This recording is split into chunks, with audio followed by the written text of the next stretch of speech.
Hello students, स्वागत है आपका अपने चैनल मंडी मैथ्स में। प्रैक्टिस बैच की सीरीज जो हमने स्टार्ट कर रखी है, इसके ऑलरेडी मैंने आपको 4 लेक्चर आपको करवा दिए हैं। आज इसकी 5th क्लास है और जो हमारा जो टारगेट है इसके अंदर आपका CHSL, आपका railway, NTPC mains, video mains और ग्रुप डी के लिए ये सीरीज बहुत ही बेनिफिशियल रहने वाली है। सभी टॉपिक की कंबाइंड क्लासेस इसके अंदर लग रही हैं और एक तरह का प्रैक्टिस बैच है। अगर आप हर रोज़ इसमें कंटिन्यू रहते हैं, अगर हम हर रोज़ इसकी प्रैक्टिस करते रहेंगे तो 2-2.5 महीने बाद आप लगभग 1000 क्वेश्चन इसके अंदर कर चुके होंगे, जिसके अंदर हमने 50 क्वेश्चन कर लिए हैं। तो 51 नंबर क्वेश्चन देखिए अब क्या है। 51 नंबर क्वेश्चन क्या है, ये क्वेश्चन आपका नंबर सिस्टम का क्वेश्चन है। ये कह रहा है 6 अंकों वाली संख्या 479XYZ अगर 7, 11, 13 से पूर्णतः विभाजित है तो y + z डिवाइड x की वैल्यू ज्ञात करें। देखो, एक पॉइंट आपको ध्यान रखना होगा कि अगर 3 अंकों की संख्या को 2 बार, जैसे XYZ को 2 बार लिखकर अगर 6 अंकों की संख्या बनाई जाए, 3 अंकों की संख्या को 2 बार लिखकर अगर 6 अंकों की एक संख्या बनाई जाए तो ये संख्या हमेशा 7, 11 और 13 से विभाजित होती है। जैसे एग्जांपल के लिए देखो आप, जैसे आपने 3, 4, 6 लिखा, फिर आपने 3, 4, 6 लिखा, इसमें 7 का भाग भी जाएगा, इसके अंदर 11 का भी जाएगा और इसके अंदर 13 का भी जाएगा। तो ये अगर पैटर्न अपने को याद है तो आप इस क्वेश्चन को कैसे करोगे। हमें ये पता है कि 479 लिखा हुआ है, अगर 479 तो XYZ में भी ये 3 अंक दोबारा से आएंगे और तीनों नंबर देखो अलग अलग हैं। इसका मतलब ये कितना हुआ 479। ये हो गया X, ये हो गया Y और ये हो गया Z। Y + Z upon X, upon यहाँ क्या है, यहाँ है x कितना है यहाँ 4। 16 को अगर 4 से डिवाइड करेंगे तो आंसर कितना आ गया 4। 3 अंकों की संख्या को 2 बार लिखकर अगर 6 अंकों की संख्या बनाई जाए तो ये संख्या हमेशा 7, 11, 13 से विभाजित होती है। नेक्स्ट क्वेश्चन देखिए आप। ये कह रहा है कि 4096 का अंडर रूट 64 है, तो ये एक्सप्रेशन बताना है। इस तरह के क्वेश्चन अंडर रूट के अंदर और क्यूब रूट के अंदर बहुत ज़्यादा आते हैं। देखो, ये नंबर तो आपको क्वेश्चन में गिवन है 64 और ये नंबर सेम है, लेकिन पॉइंट अगर यहाँ 2 के बाद पॉइंट है तो अंडर रूट में 1 के बाद आएगा, तो ये 1 के बाद लिखेंगे तो 6.4 आएगा।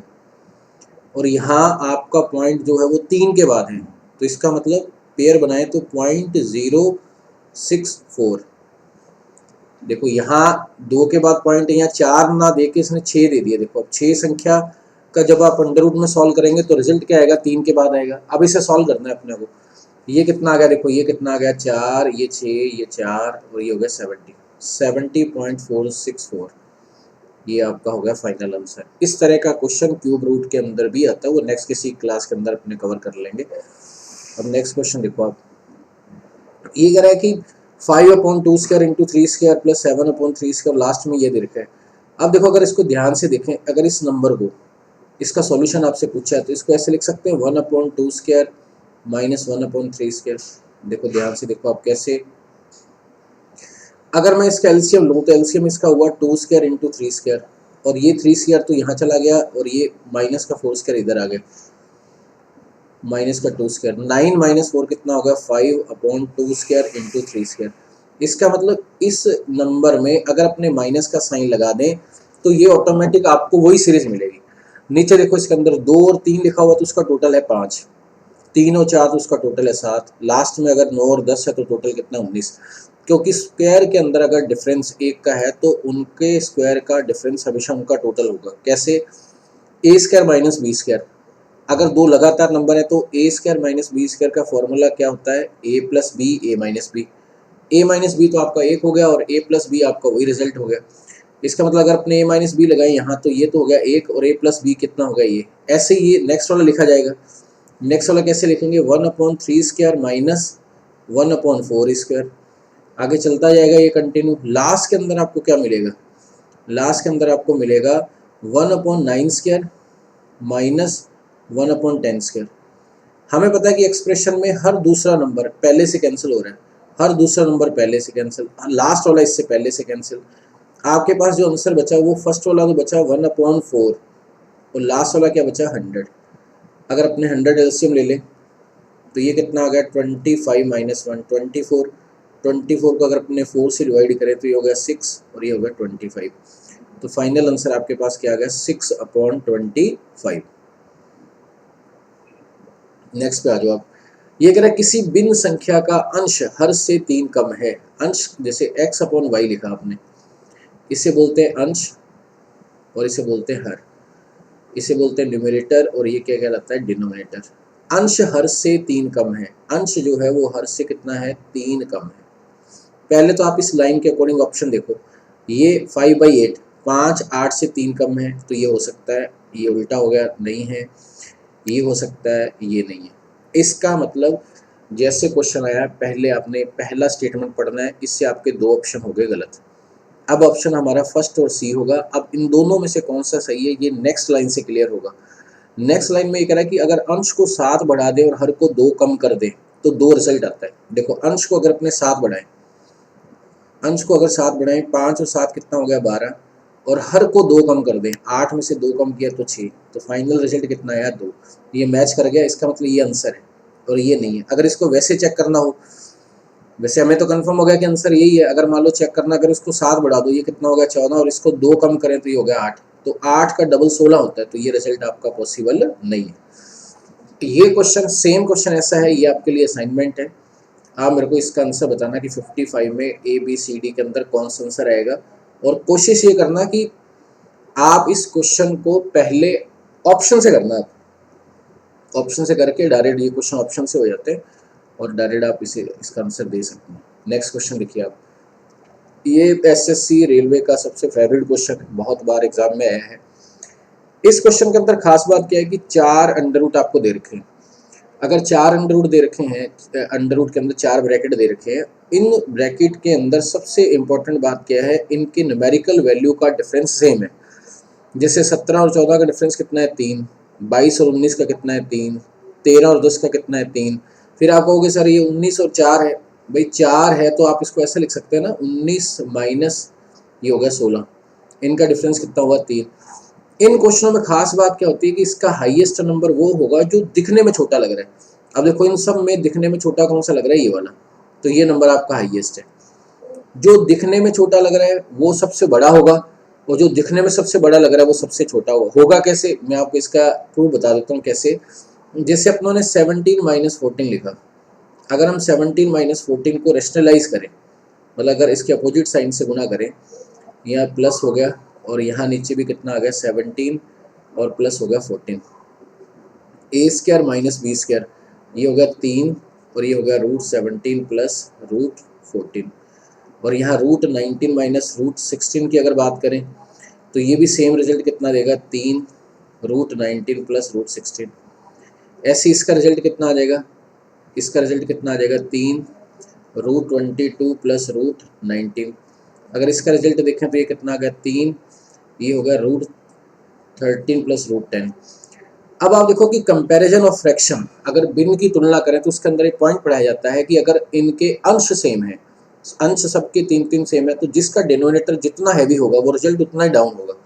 सबसे आपसे ग्रेटेस्ट पूछा है, इसका मतलब अपने को उल्टा रीड करना है, जिसका डिनोमिनेटर अब ग्रेटेस्ट में जिसका डाउन होगा वो रिजल्ट सबसे ज़्यादा होगा। सबसे छोटा हर किसका है, सबसे छोटा हर इसका है, तो इसका मतलब ये नंबर सबसे बड़ा है। तो इतना करने की बजाय आपको क्वेश्चन के अंदर ये ध्यान रखना है, अगर इनके डिफरेंस सेम है तो दिखने में जो छोटा लग रहा है वो सबसे बड़ा होगा, जो दिखने में सबसे बड़ा लग रहा है वो सबसे छोटा होगा। नेक्स्ट क्वेश्चन पे आइए आप। ये कह रहा है कौन सी संख्या अपरिमेय संख्या है। अपरिमेय संख्या का मतलब क्या होता है, अपरिमेय संख्या का मतलब ज़्यादातर बच्चों को ये होता है कि ये उनको ये आइडिया होता है कि √2 हो गया, √3 हो गया, √5 हो गया, इस तरह का। लेकिन अगर आप इसको ध्यान से देखें तो जैसे इसके अकॉर्डिंग अगर देखें तो इसकी डेफिनेशन क्या हुई, which can be represent into the form of √n where n is not a perfect square. यहाँ n एक परफेक्ट स्क्वायर नहीं है, सही है, चलो √2 हो गया, √3 हो गया, √5 हो गया। अगर आप √4 करेंगे तो √4 का 2 आ गया, वो आपका इरेशनल नंबर नहीं है। अगर इसे हम और अच्छे से समझें, इसका मतलब इसका जो आंसर है वो टर्मिनेट नहीं होना चाहिए। टर्मिनेट का मतलब पॉइंट के बाद कुछ ना कुछ नंबर चलते रहने चाहिए। जैसे फोर्थ ऑप्शन देखो आप, टर्मिनेट नहीं हो रहा। फिर आप देखो कि रिपीटेशन नहीं होना चाहिए, क्योंकि अगर रिपीटेशन होगा तो उसमें बार वाले क्वेश्चन में बन जाएगा वो। तो वो इरेशनल की कैटेगरी में नहीं आएगा। इसका मतलब नंबर जो है टर्मिनेट नहीं होना चाहिए, लगातार चलना चाहिए और किसी भी प्रकार का रिपीटेशन नहीं होना चाहिए। देखो आप ये देखो, कोई भी किसी भी तरह का रिपीटेशन नहीं है, तो इसका मतलब इसका आंसर क्या हुआ, इसका आंसर हुआ डी। अगर आपको ये ध्यान रखना है कि पाई जो है, ई जो है, पाई 22/7 लिखा है तो रेशनल नंबर है, अगर पाई लिखा हुआ तो रेशनल है। ई हम लोग के क्वेश्चन में यूज करते हैं, ये भी इरेशनल नंबर है। पाई और ई दोनों इरेशनल नंबर हैं और अगर पॉइंट लगातार वैल्यू चल रही है, टर्मिनेट नहीं हो रही, रिपीटेशन नहीं हो रहा, तो भी वो इरेशनल नंबर में ही काउंट होगा। नेक्स्ट पे आ जाओ आप। त्रिभुज एबीसी में दो बिंदु डी और ई भुजा बीसी पर इस प्रकार से हैं। देखो सबसे पहले आप एक ट्राइंगल बनाओ। जैसे आपने ट्राइंगल बनाया, ये ट्राइंगल बनाया अपनों ने, ए, ये हो गया आपका बी, ये हो गया सी, डी और ई, ये हो गया डी और ई। इस प्रकार से है कि बी डी तो है इसके अंदर 3, डी ई कितना है 4 और ई सी कितना है 5। क्लियर। यदि ए डी ई, इस वाले ट्राइंगल का अगर एरिया देखें, ए डी ई का ये एरिया जो है वो है आपका 40। आपसे टोटल एरिया पूछे इन सबका टोटल। देखो इस क्वेश्चन के अंदर सबसे खास बात क्या है, किसी भी ट्राइंगल का जब आप एरिया निकालते हैं, एरिया होता है हाफ बेस इंटू हाइट। अगर हम कंस्ट्रक्शन कर लें, जैसे मान लो ये हाइट आपने बना ली, अब ये हाइट हर ट्राइंगल में यूज होगी। भाई दो पॉइंट के बीच का मिनिमम डिस्टेंस जो है वो उसकी हाइट हुई। चाहे आप ए बी डी लो तो ये वाली हाइट आप बार वाली कंसिडर कर सकते हैं, ए डी में कर सकते हैं, ए सी में कर सकते हैं। मतलब हर ट्राइंगल के अंदर हाइट जो है वो सबकी सेम हुई। जब आप रेशो बनाएंगे तो हाइट को कंसिडर नहीं करेंगे, हाफ को कंसिडर नहीं करेंगे। इसका मतलब क्वेश्चन का जो ट्राइंगल का जो एरिया है वो डिपेंड करता है बेस पर। जैसा बेस का रेशो होगा वैसे ही ट्राइंगल के रेशो बनेंगे। इसका मतलब अगर हम ट्राइंगल की बात करें, ए बी डी का जो ट्राइंगल का रेशो है वो 3 के रेशो में बनेगा, ये 4 के रेशो में बनेगा और ये 5 के रेशो में बनेगा। रीजन समझ गए। अब ये 4 वाला 40 है तो एक की वैल्यू कितनी हुई 10। अगर हम सबका टोटल करें, आपसे ए बी सी पूछा तो सबका टोटल 3, 4 और 5, 5, 4, 9, 3, 12, 12 रेशो को अगर अपने 10 से गुना करें तो इसका जो आंसर है वो कितना आ गया 120। पॉइंट समझ गए। Half base into height. Ratio में कांस्टेंट वैल्यू जब सेम होती है तो वो रेशो में कट जाती है, तो हाफ का कोई रोल नहीं, हाइट का कोई रोल नहीं। ट्राइंगल का एरिया डिपेंड कर रहा है बेस के रेशो पर। जैसा बेस होगा वैसा ही ट्राइंगल होगा। जैसे मान लो मैं अब आपसे क्वेश्चन पूछूं कि ए बी डी का एरिया बताओ, हमें पता है एक रेशो 10 आया। देखो क्वेश्चन को ध्यान से देखो, ए बी डी का एरिया हुआ 30। अगर आपसे पूछा जाए ए ई सी का एरिया बताओ तो आप बोलोगे 50। अगर आपसे बोला जाए ए बी ई का एरिया बताओ, आप बोलोगे 3, 4, 7 इंटू 10 70। अगर आपसे पूछा जाए कि ए डी सी का एरिया बताओ तो आप बोलोगे 4 और 5 9 इंटू 10 90। अगर मैं आपसे पूछूं कि ए ई सी का जो क्षेत्रफल है वो ए बी डी से कितना ज़्यादा है, ए ई सी का क्षेत्रफल आपका ए बी डी से कितना है, वो 5 है, ये 3 है, 2 ज़्यादा है, 2 इंटू 10 कितना ज़्यादा है 20। अब आप ये बात समझ गए होंगे। देखो यहाँ जो आप ज्यामिति का क्वेश्चन लाइन एंड एंगल्स का, ये कह रहा है कि ए बी जो है वो पैरेलल है सी डी के। देखो ये सी डी है, ए बी जो है वो पैरेलल है सी डी को और ये पैरेलल है ई एफ के, ये ई एफ होगा, ये सारी समांतर हो जाएंगे। तो ए सी ई की वैल्यू आपको बतानी ये वाली। अब देखो अगर ये समांतर रेखाएं ये और ये, हमें पता है कि समांतर रेखाओं में जेड की शेप में बनने वाले एंगल जो होते हैं वो सेम होते हैं। ये एंगल और ये एंगल दोनों हो गए सेम, अल्टरनेट इंटीरियर एंगल।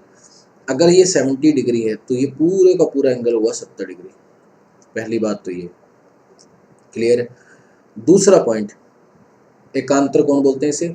अब आप ई एफ और सी डी को देखो, अगर ये पॉइंट ऐसा है, इसका और इसका जो टोटल है वो कितना होना चाहिए 180 होना चाहिए। इसका मतलब अगर ये 120 है तो ये एंगल का रिजल्ट यहाँ से कितना आ गया 60। अब ये पूरा ट्राइंगल का जो एंगल है वो है, ये पूरा जो एंगल बन रहा है ए सी डी, ये बन रहा है 70, ये कितना बन रहा है 60, क्योंकि इन दोनों का जो टोटल होगा पैरेलल लाइन में वो होता है 180। 70 में से 60 अगर अपने माइनस कर दें तो ये वाला जो आंसर आ गया वो आ गया आपका 10। ये आंसर कितना आ गया 10। क्लियर। अब आपको इससे पहले वाले लेक्चर के अंदर मैंने 2 क्वेश्चन दिए थे। सबसे पहले मैं वो क्वेश्चन करवा देता हूँ आपको इसका आंसर 5 का पावर 25 राइट आंसर है, वो ऑप्शन में नहीं था, लेकिन इसका आंसर क्या है 5 पावर 25। बहुत बच्चों के सही भी हैं आंसर, तो ये बहुत अच्छी बात है भाई। जो बच्चा प्रॉपर वे में सारी क्लासें अटेंड कर रहा है, क्लास अटेंड करने में मुश्किल से आपके 15 से 20 मिनट लगेंगे।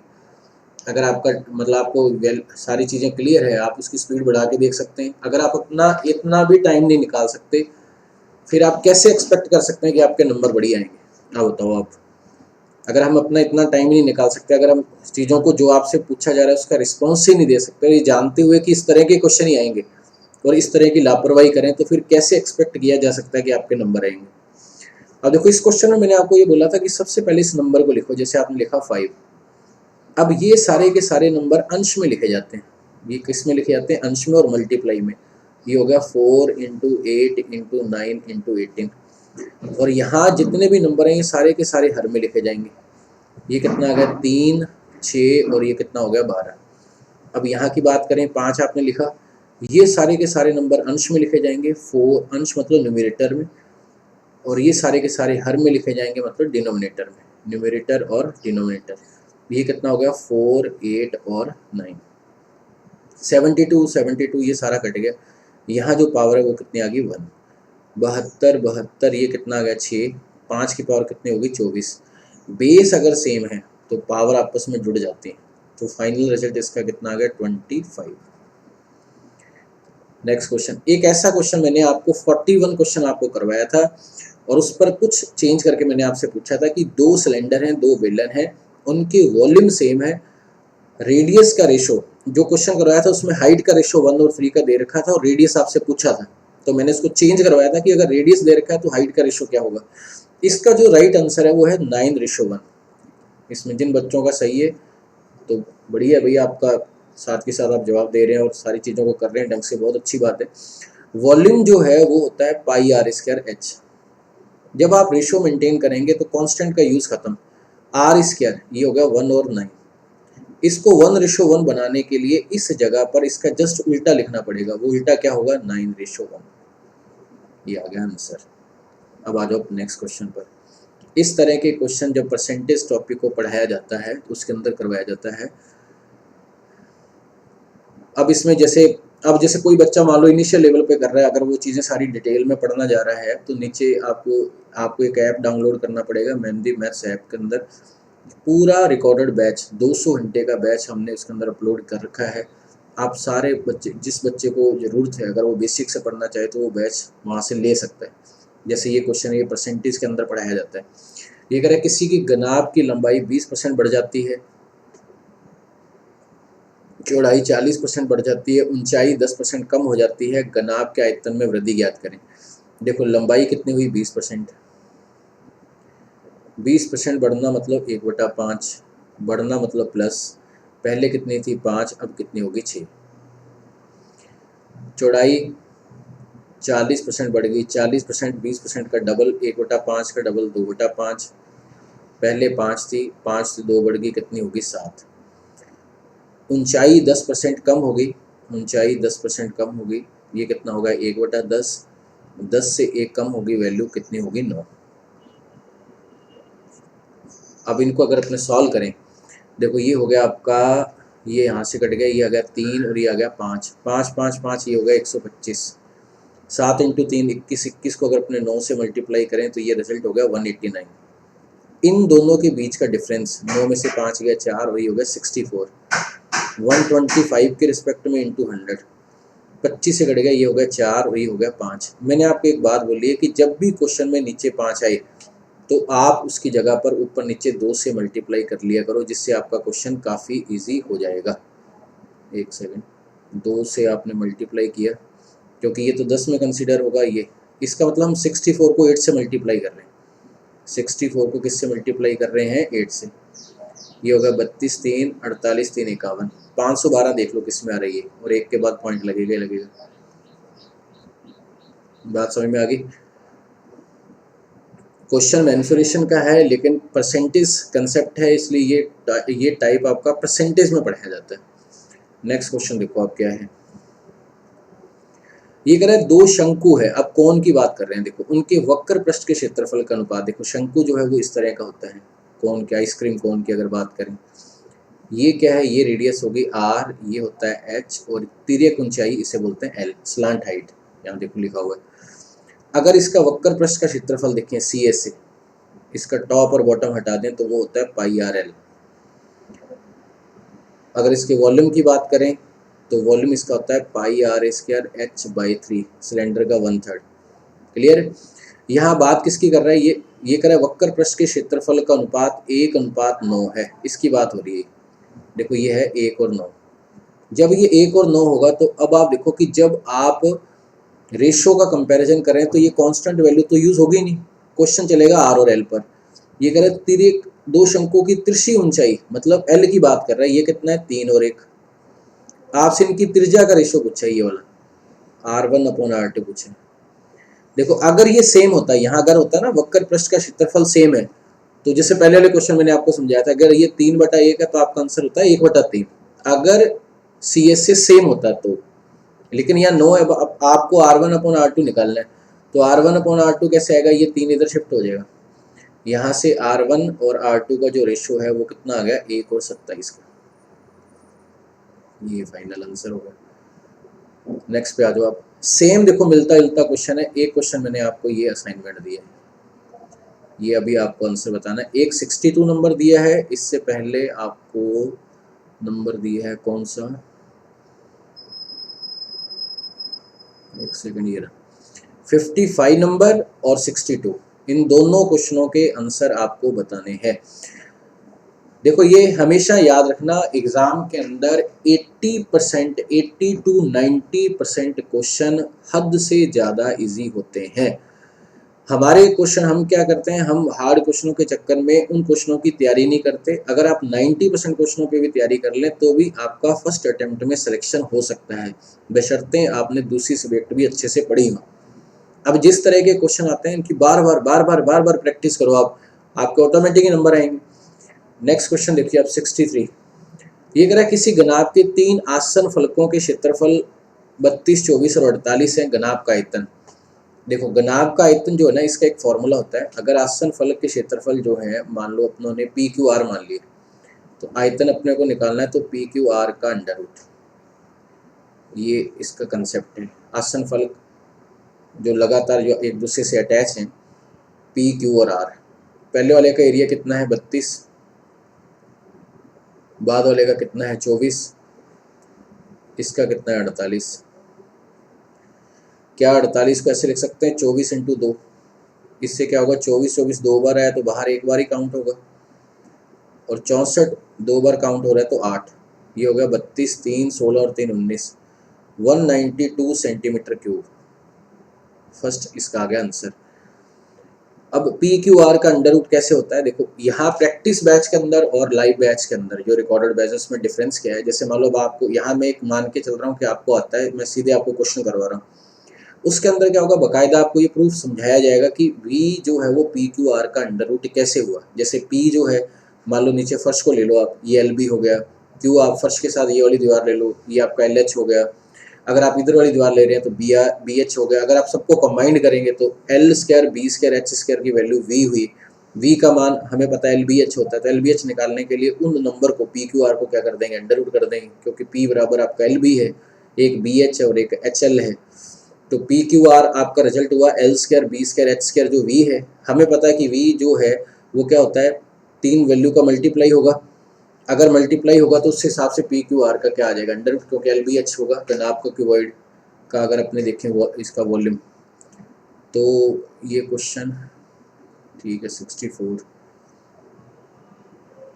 64 नंबर क्वेश्चन में क्या है, ये कह रहा है sec x और cosec x दोनों आपस में बराबर हैं, और यहाँ कंडीशन दे रखी है कि 3x एक न्यून कोण है। न्यून कोण का मतलब इसका रिजल्ट 0 डिग्री से ज़्यादा और 90 डिग्री से होना चाहिए कम। हमें और x का मान आपसे पूछा गया है, x का मान बताना। हमें पता है कि sec और cosec, tan और cot, sin और cos, मतलब यहाँ sec cosec की जगह tan cot होता तो भी आंसर यही आएगा, sin cos होगा तो भी आंसर यही आएगा।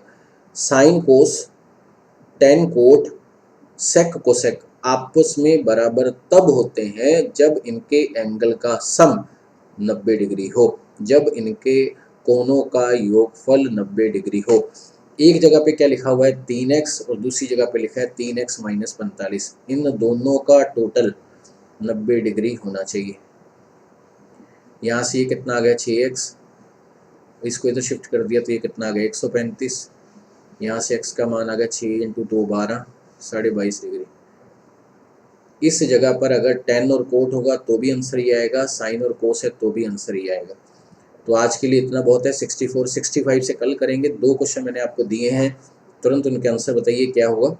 और अगर आपको ये वीडियो पसंद आती है तो आप शेयर भी किया करो ज़्यादा से ज़्यादा। जितना ज़्यादा बच्चे इसको देखेंगे उतना ही हमें मोटिवेशन मिलेगा, उतना ही बढ़िया आपको कंटेंट मिलेंगे आगे इन फ्यूचर।